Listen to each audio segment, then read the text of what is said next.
Yang keempat, mari kita tengok kitab. Kitab Usulis Sunnah. Kitab apa? Kitab Usulis Sunnah. Usulis Sunnah ni lil Imam Ahmad ibni Hanbal. Allahu Akbar. Kita ngaji dah ni, buat kita sini ngaji belakang dah ni.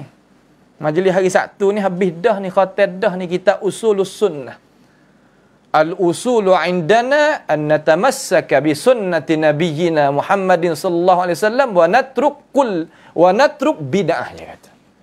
Usul hak kita pegang dengan sunnah Nabi, kita tinggal rekor ni kita tinggal tahu.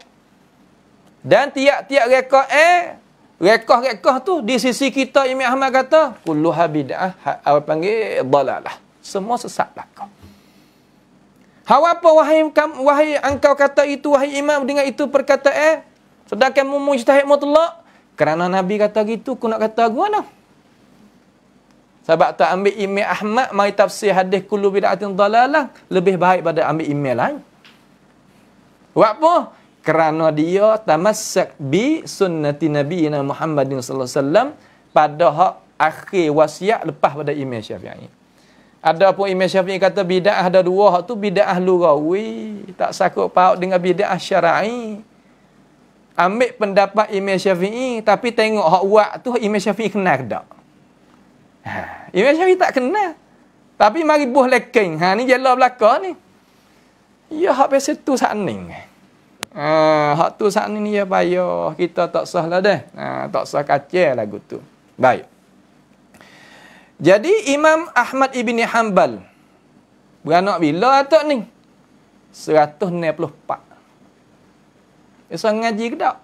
Tempat kita ngaji dah. Orang lain tu. Ada nak ayat kata mari di mana akidah Tuhan atas ni, ayat kata tiap-tiap reka ni bid'ah belaka ni, pia dak kata ngajilah kitab belah ni. Dekat hebat siapa ka supaya ngasi bawah dah luah Arabiah, baca-baca tiaklah. Ni ambil nahung dok buat putar belik Qiraah deh ni ya. Ya berat juga kata dah ke. Mati bila? 2 1 4. Hidup korong kedua, mati korong ketiga. Sambung tak sana. Mari mana.